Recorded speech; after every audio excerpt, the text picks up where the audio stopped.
Hi, this is Doug Vogt from the Untitled Foundation.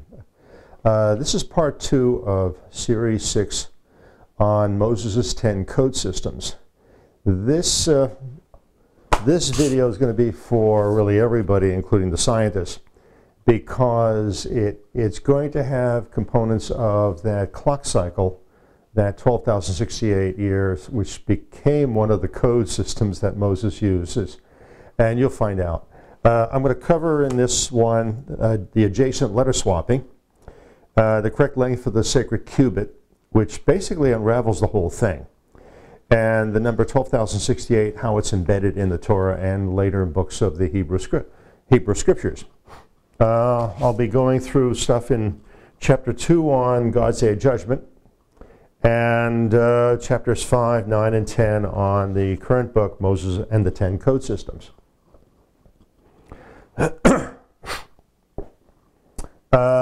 The fifth code system is the adjacent letter swaps. I think a few scholars knew about it. I know they knew it when they were doing the Talmud in 600 to 700, but I don't know how many know it currently. I assume a few do, but it's not general knowledge.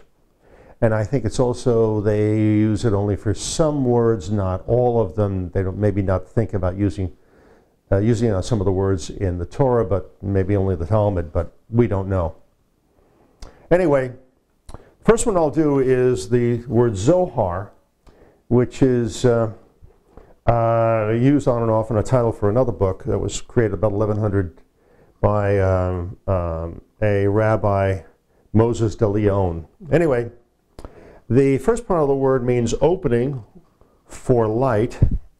You can interpret that as a cave entrance, pretty close. But you can also get two separate words out of it. If you swap the hey for the next successive letter, the vav, you get the word sov, which means law. The end word har means mount or mountain, like Bahar, in the mountain. So the end result is mountain of the law, and that could only be Mount Sinai. Another one is Potiphar and Potiphar. You're now going to find out who bought Joseph. Now, the complete story of Joseph is in Volume 2 on Joseph and slavery for the Hebrews, but I'll hit a little bit of it because it's the most fascinating story in the whole Genesis and the Hebrew scriptures. What happened to Joseph? Anyway, as you remember, Potiphar is supposedly the jailer, and he winds up buying Joseph. And anyway, you should read that story of all the positions that Joseph had.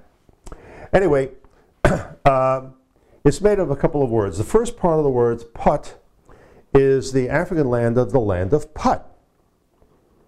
And second one, you take the Resh as a number 2. It has 2 times a code.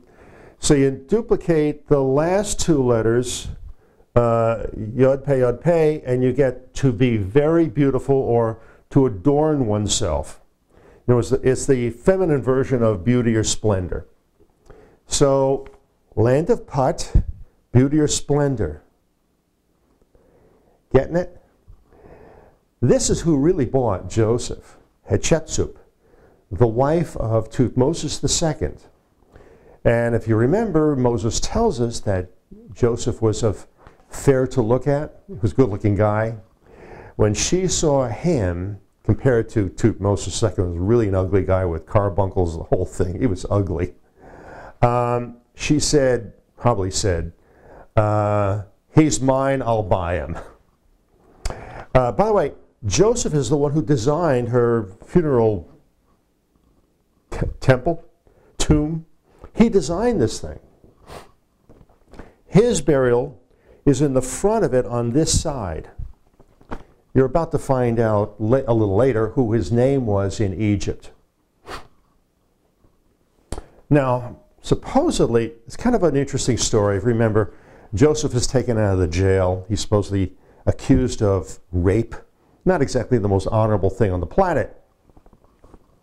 Of course, there may be a spot for them in the Democratic Party. You never can tell. Anyway, so Potiphar, who is this? Well, let's go through it. Again, you have the first letter, pot. You take the yud and you shove it to the next word. This yud goes over here. And you've got, by the way, Potiphar is supposed to be the priest of On. It was a very honorable position, a high priest. Anyway, again, you get the word Potiphar and you say what you put the yod in the second word, and you wind up basically with yod pei rush, spelling Ephira, which sounds, it could be pronounced like Ephira, because the ayin has no sound value. So you wind up with, again, beauty or splendor. In other words, it's the same person. Potiphar and Potiphar is the same person. It's her. So at this point, she's already the guardian and acting as Pharaoh, and she winds up, it's kind of an interesting story. The whole thing is explained like in volume 2 that I talk about. She winds up, she has Joseph as a boyfriend. That's why Moses puts in the story about she's tempting him. Well, he didn't run away. That was his lover. And later in that video that I go through volume 2, you'll see the guys who built her tomb in a cave above had an interesting drawing of in the cave. You'll see it later. There's no question. Everybody knew they had a real sexual relationship. Anyway, she has a daughter through Joseph. So when she makes him prime minister, she winds up giving, well, I'll go a little further. She takes her daughter and gives it to Tutmosis III, who's a little boy, maybe 3 or 4 years old. Anyway, and she turns over the daughter she had with Tutmosis II, her real name was Nephura. That was her real name. Now, this is a young Joseph. Now, he's listed here as Sanmut. Joseph is Sanmut, Sanmut is Joseph. You'll see the proof in shortly. This little girl looks like about 5 or 6 years old. 13 years later, she becomes his wife. Like that? So, this is a young Joseph. Remember, he was sold into slavery at the age of 17. And 13 years later, he's 30 years old, and Hatshepsut gives her daughter from Tutmosis II to Joseph. The daughter she had with Joseph, she gives to Tutmosis III, who's a little boy. That is why when Joseph reveals himself to his brothers, he says, quote, God has made me father to Pharaoh. He was his father-in-law. You got it? I don't think any rabbi ever figured that one out. One more on my list. By the way, it's the greatest story in the Bible. That's why 25% of it that Moses put into Genesis is directly or indirectly about this guy. Also, for all those who are historical relativists who say there was no Moses, there was no Abraham, and there was no Joseph, we have maybe 5 or 6 stone statues of dear sweet Joseph. Well, by the way, in the book, on the Sanmut side, there's about 40 positions he had. And Moses tells us what his jobs had to be and what he was doing. And one of the first things he says, and the first thing on the list of things that Sanmut had is he was given by the Pharaoh the signet ring of authority. One of the first things that Moses says Joseph got, the Pharaoh took off her signet ring and gave it to Joseph. How do you like that? Remember the algebraic principle? A is equal to B, B is equal to C, therefore A is equal to C? Gee, how do you like that? I guess Sanmut's Joseph. Anyway, I matched up, of the 40, I think I matched up 35 of them. There's no question, this guy is Joseph. Amihud. Now in the previous version, or 6a, or the first part of, I was talking about Moses and Amihud. This is the other side of it, where you needed to do adjacent letter swaps. But anyway, here's how you spell Amihud in Hebrew. So the first word, ayin mim, means beside or near. The second word is yod hey, short for God, yod hey vav hey. So it would be a name of God. The third part is hey vav daled, which means splendor or majesty. But you can look at it another way. If you add a hey or an h to it, you get to confess. You could also look at it as a shortened version of confession. So together, beside God, confession, or beside God, to confess. Okay, what is he confessing? Okay, first of all, who's the only one who sat next to God?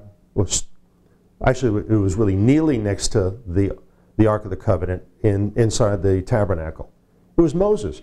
Even Aaron couldn't sit there. I mean, God actually told Moses, you can't, make sure your brother doesn't come in here because I'm going to kill him. His two older sons got killed because they were all priests of Hathor, and God wasn't going to tolerate it. Moses was the only one who sat in front of that ark, period. So he's the one who sat next to God. What is he confessing? He's confessing what Joseph had done and the whole line of Ephraimites, including what his brother did. That's what he's doing in the hidden surface story of the Torah. Other names that have hidden meanings are Isaac means God's secret place where he appears. The book explains through the whole logic of how I go through. We take the Hebrew words apart and the adjacent letter swaps. The baker and the butler are both Joseph. They're both the two natures of Joseph. One was his theological, religious background or upbringing, and the other one is the materialistic Joseph. And what it was saying here is the materialistic won over the ephod, or the religious part of Joseph. That's what happened. Joseph's new name, given here, means, get this is really hilarious, the hidden treasure is in Mount Sinai in the family cave. I'm not kidding. All the code was in this name. I can't make this stuff up. I'm not that creative. The ass, aka a donkey. Now, the reason I was kind of focusing on it, I said, gee, that's kind of strange. How many times it shows up? Abraham travels to Mount Sinai to sacrifice Isaac. The donkey had the wood on it. Moses goes back into Egypt on a donkey. Balaam's ass sees an angel from God. Samson kills 1,000 Philistines with the jawbone of an ass. Kish, the father of Saul, lost his asses and sent his son to find them. There's a funny story with this I'm going to tell you right now. Saul finds the prophet Samuel, who instructed him to travel 7 days to the mountain of God on an ass. Now, the funny part of it is when you read the story real carefully with Samuel, Saul comes over the hill where Samuel was staying with a woman, and Saul says he's looking for the ass, and Samuel says the ass has been found. He's not talking the four-legged one. He's talking to the guy who just came over the hill. He's the ass. So it was more being instructed by God to Samuel that we don't know about, except it shows up like this. Anyway,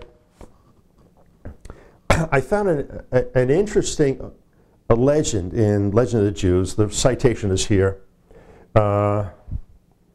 And Moses in Egypt. That's where you'll find the section. It says, quote, "At last Moses sailed forth upon his journey to Egypt, accompanied by his wife and his children. He was mounted upon the very same ass that had borne Abraham to Akedah, or on Mount Moriah," which is saying Mount Sinai. the ass upon which somebody in the future will appear riding at the end of days. So I say, okay, some high priest knew something. This is obviously, it can't be an extremely old donkey. No way. Okay, so you take the word apart. It's explained completely in the book. Something in the cave instructed them. That's what the word ass, it's spelled two different ways, what it really means. That's what it's really getting at and saying. See, many of the words, the proper names, all point back to the cave or the hill, one or the other, or aspects of it. Paran. Now, there's no letter swaps in this, but I included these two things here. This goes with this. There is a great secret in the Torah. It's mostly revealed in Deuteronomy, but no one ever found it except yours truly. And it's the greatest of all the secrets. It's basically how you save yourself from this cataclysm, this event that happens, this polar reversal. So I'm going to give you two of the clues here. I'm going to cover the entire cataclysm and polar reversal, what happens, in video series 4 on the causes of the Ice Age and polar reversal. I've actually skipped it to get to these religious ones first. Anyway, Paran is made up of, here's how it's spelled. The first part of the word is pronounced pay, as in pay, which means mouth or opening. The last two letters, Resh Nun, means rejoicing or song of joy. So it means basically joyful opening. Kind of a strange name for the wilderness of Paran, you know? Okay. 1 year and 50 days after the whole congregation leaves Mount Sinai, they go south. They go south for 3 days. They set up camp, and there was a fire in the upper part of the camp. I know where this place is. I went to it. I know where it is. The whole congregation left, and Moses calls this place Tebahara. Here's how it's spelled. Now, why name a place where you had a fire? So a couple of tents burned. Big deal. Why is he naming it? So, curious. I took the word apart. The first part, Teb, if you swap the bet, oh, I see converting it, the Hebrew didn't show up on here, but this is bet and this is an aleph. It becomes Ta, which means room or chamber. The second word, Abrech, means to uncover. So together the two words mean to uncover a room or chamber. Now I have to add something to this also. When they left Mount Sinai to go south, Moses evidently talked to God again, the operating system, and he says, I will send you an angel to lead you to a place that I have prepared for you. That should be a red flag for everybody.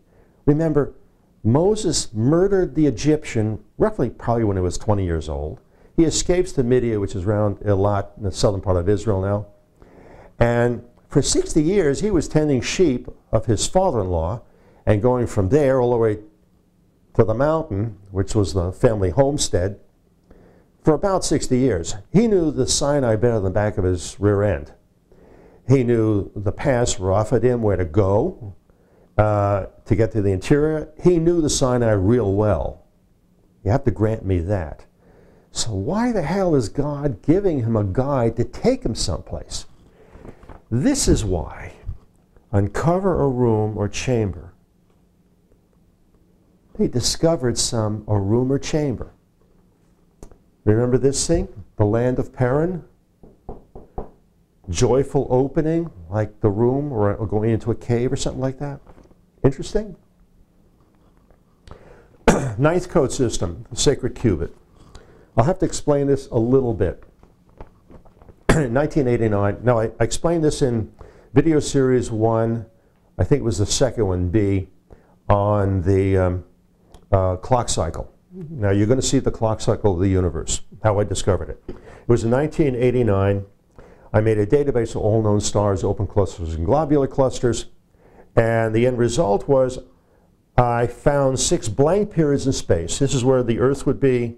This is going back in light years, and there was blank spaces every 4 of the 6 were 12,068 light years apart.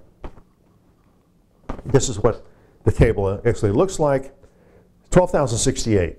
Now, I had to basically, to show up on the table, I had to add or subtract 1 light year to make it show up on the graph. That's the only reason why, but they're all 12,068. So now we get to Ezekiel. Remember that the only place it defines a sacred cubit is in Ezekiel. Now, Ezekiel was the pen name of Baruch, the grandson of Jeremiah. I think I may be the only person that actually went through and figured out all the priests. They basically had 3 names. They had a given name when they were born. They had a priestly name when they went into the priesthood at roughly around 20 years old, when they became an adult.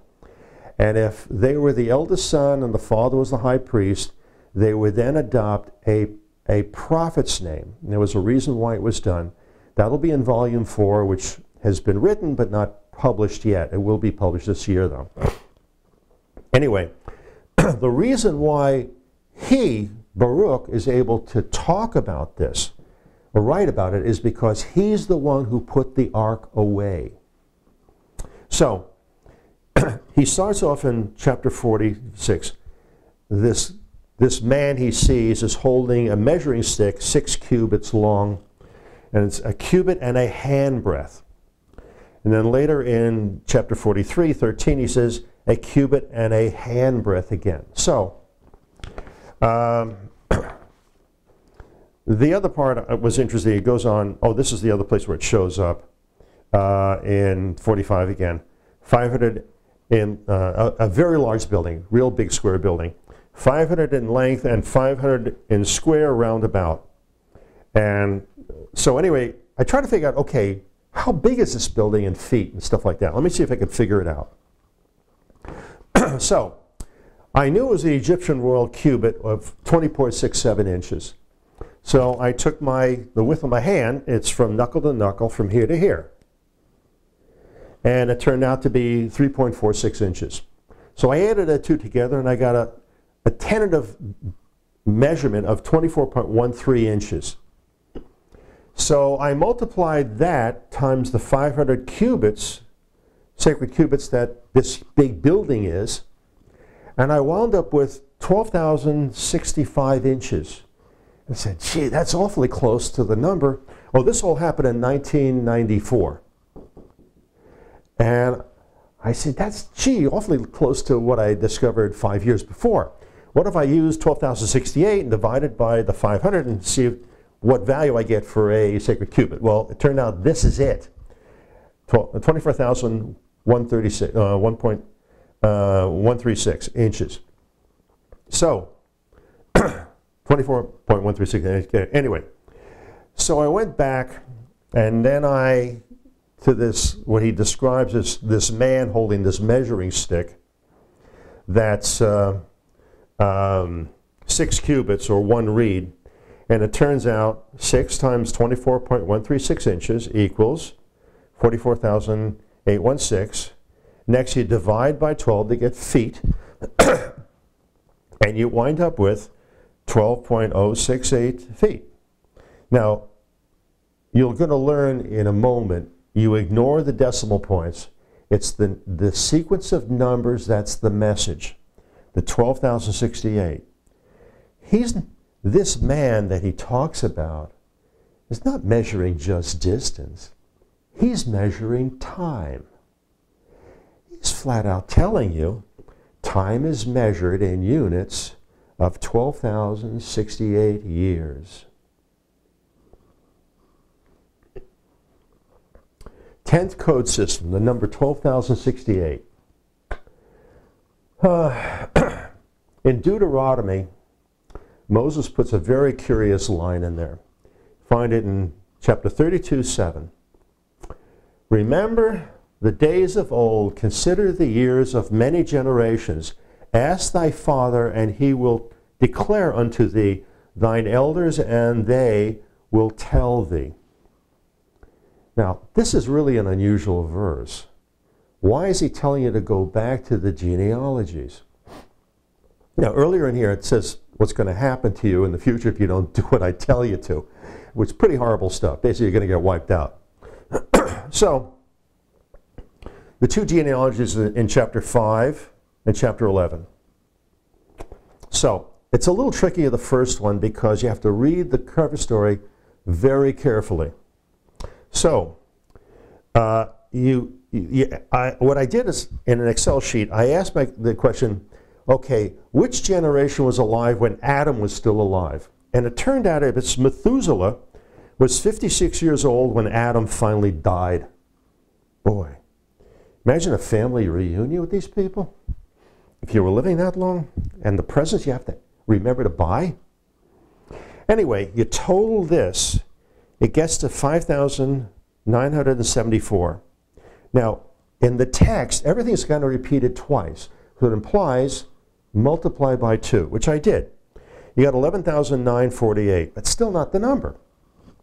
The very next verse, chapter 6, verse 3, it says, the sons of God found the daughters of man fair of skin, and they married them. Therefore, you're only going to live 120 years. Now, the 120 as years were only mentioned 3 times in the Torah. Now, 3 times 120. Every mathematician should know exactly what that is, and that is a clue, yes. So when you add the 120 to the 11,948, what do you wind up with? 12,068. Gee, how do you like that? We're not done. Second genealogy. Shem is 500 years old when he's told by God that the world is going to be destroyed. Again, 500 times the length of the sacred cubit, 24.136 inches, gives you 12,068 years. He lives to a total of 600 years old. So, you total from Shem all the way down to Terah, and it totals 2968. Times 2, because again, things are repeated in the story twice. So you get 5936. You add 98 years before the flood for Shem, and you wind up with 6,034, which is half the 12,068 number. Times 2, there's your 12,068. But the other thing I found in Excel, when I added across, it added up to 12,068. The exact number. So 2 different ways you get the number, either half the number or the number itself. So that was what Moses was telling us about, pointing to, if you're smart enough to figure it out, what to do. Maybe the reason I was able to figure this stuff out is because my background is accounting. And we know about numbers, and we think between the lines and stuff like that, and also follow the money trail when it comes to Joseph and Hatshepsut. That was really helpful.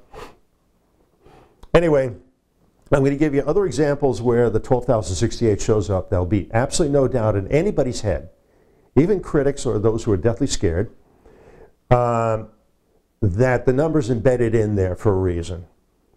Total chapters and verses in the Torah, 6,034.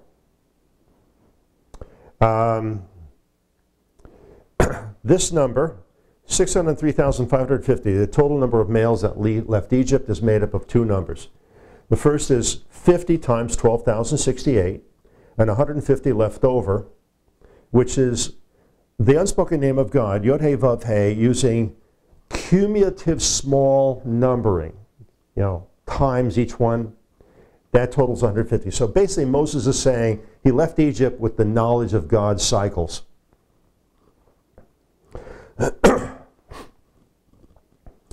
This is the grand total of the number of books in the Hebrew Scriptures as we have them today. So the Torah totals 6,034. From Joshua to Psalms, 12,352, which is not a number. The other writings, but the grand total of all of these, 24,136. That's 2 times the number. You know what that tells you immediately? That in the 1st and 2nd century, they knew about the number 12,068. I have no proof that they knew what it really represented. The Jews had a little conflict with Rome, as we all know, in the 1st and 2nd century, specifically with a certain Roman family who was related to the Flavian emperors. Anyway, they played a little numbers game with Psalms where they counted the verses a little differently. Proverbs, they did the same, and Lamentations, they did the same. Not much of a difference, but they did. But this is the result. From Joshua to Psalms, excluding Zechariah and Malachi, these total 12,068. Gee, where have we seen that number before? And of the writings of Proverbs, Song of Songs, Ruth, Lamentations, Esther, Ezra, Nehemiah, and 2nd Chronicles, 3,017. That is 1/4 the number. And these 6 books just dangle out there, not totally anything. How do you like that? Interesting? Of course, I know the reason why, but I'm not going to give anybody a heart attack explaining it, so we're going to leave it like this. The proof is, the point is this. They obviously knew the number 12,068, 6,034, 3,017, 24,136. There should be no doubt, no debate. The number, they knew the number, it's embedded in the books. Now you're going to see how much it's been embedded within the Torah and the other writings. Just for further proof, it's like putting more nails in the coffin of ignorance. Genesis, you ignore the decimal point. It's the sequence of numbers that counts. Noah, like I mentioned earlier, 500 years old. 500 times the length of the sacred cubit gives you the 12,068 number. Dimensions of Noah's Ark, all of it. All these numbers starts with a 3, a 5, or a 6. Sometimes a 1, 5, or a 15, because that's half a 30. So it distills down to 6,034, 6,034, 12,068. If the number doesn't show up immediately, divide by 12 for like the 12 tribes. As I explained in video series 2 on the Hebrew alphabet, the 12 is a clue that that model represents the carbon atom as it comes into this dimension, because all life forms we know of are carbon-based life forms. Noah was 600 years old when the flood started. There it is. Ends in 12,068. The waters cover the earth, 15 cubits. That distills down to 36,204. That's 3 times the number. Goes on. The waters cover the earth. Sum total number of used in the story of Sodom, 250. 6,034 distills down to. Isaac was 60 years old. 60 again is going to give you the 12,068. Number of animals Jacob brought to Esau. Again, composite one. That was the only time it was a composite one. And so it distills the 12,068, and again, 12,068 with a decimal point. Genesis, Joseph gave his brother Benjamin 300 shekels. Again, the 6,034 number. I'm not going to go through all these. It's just too much. But you'll see the citations here. Dimensions of the boards of the tabernacle. Dimensions of the boards. This is the dimensions of the tabernacle. The tabernacle was basically 30 feet by 60 feet. That's how big this thing was. Sacrificial altar. Dimensions of the tent of meeting. The incense table. Number of Levites that were killed. This told me 3,000 times 24.136, 72 divided by the 12 for the 12 tribes, give you 6,034, no decimal points. This told me immediately that it was Moses who created the chapters and verses in the Torah. Nobody else, he did it. That was that second copy that he instructed in Deuteronomy to put next to the ark. He did the word breaks and he did everything where the chapters and verses were. Nobody else. Number of Hebrew men that left Egypt, it says 600,000, gives you the 12,068 number. Remember the Holocaust? In the next video, video series 7, I'm going to go through some things that are shocking. But it's an act of God, this stuff. But just add a 0 to that and a couple to that. Same number. Number of chariots in Pharaoh's army, 600. Again, the 12,068. The Ark of the Covenant. All the dimensions of the Ark, same thing. Either 6,034 or 36,204. That's 3 times the number again. Goes on. Table. Length of the curtains. Dimension of the Ark lid. Dimensions of the board. Incense table. Number of Levites. Oh, that's a repeat of the other one. Okay. There were more in there, but I don't want to beat it to death. I'm proving my point overwhelmingly, I'm sure. Joshua, all the numbers start with 3, a 5, or a 6. Distills down to one of the main numbers, 6,034, the 12,068, 24,136. Sometimes 3,017, a quarter of the number, but mostly this.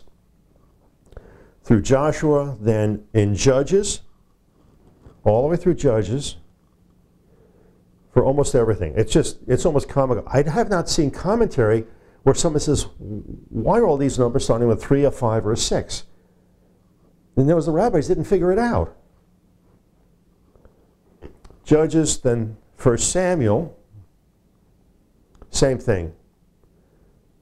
Number of Jewish men killed in battle with the Philistines, 30,000. Again, the 6,034. Remember, the Philistines got the ark. That's why they put the 6,034 in here. The number of men died from the ark, 50,000. 1,000,002 has a 12,068 number with a couple of zeros. So the point is it permeates everything. Through 1 Samuel's, a lot. 1 Samuel's, then 2 Samuel's. 2 Samuel was written by Samuel's youngest son who survived. Samuel was murdered by Saul under his priestly name. This is his prophet's name. Then you have 1 Kings, shows up a few times. Earlier period.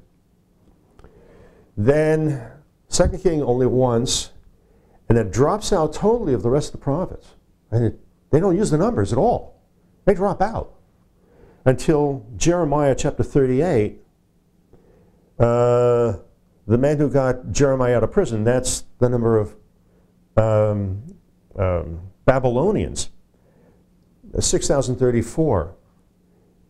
Now the reason why is Baruch is the one who wrote this chapter, and to the end of, which I believe to the end of Jeremiah. Now we get to Ezekiel, again, a Baruch. I didn't put all of them in there. It'd be just overkill. There's no point to it. I think I've certainly made my point now. All the dimensions he's using in Ezekiel, in these chapters, the dimensions of the building, like I showed, the 5, even the tracks of land, 5,000 reeds, 5,000 times 6, it just gets ridiculous after a while. But there's no question, this is really what's going on with this code system, including that huge, the new temple. If it's literally that big, you're talking about something that is 1,005 feet across. That's bigger than the Temple Mount, which tells you this structure that looks like a mountain, probably a pyramid, is not going to be built in downtown Jerusalem. It's not on the Temple Mount. This is way too big. That covers, I think, 23 square acres. 1,005 feet by 1,005 feet. Figure it out. Plus the courtyards and stuff like that. It's not going to be in Jerusalem. Ezekiel mentions an altar in the middle of this very big building.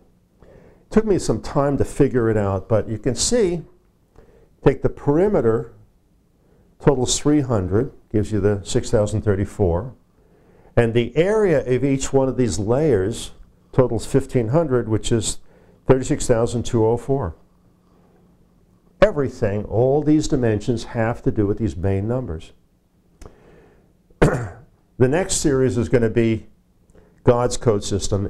I found it by accident, and it's probably the scariest of all of them. It was in chapter 11 in God's Judgement book. And I have it also, part of it, in Moses and the 10 Code Systems. I don't recommend it for young people, meaning 18 and under. But for those who are adults, you're going to have to deal with this. And you'll see what I mean. I think I proved irrefutably the number 12,068 is embedded in the Torah. You could almost call the Torah God's cycles. You have to ask yourself then, if you're a scientist, how did a late Bronze Age man know the exact number of years between polar reversals, cataclysms? I mean, look what it took for me to figure it out and know it.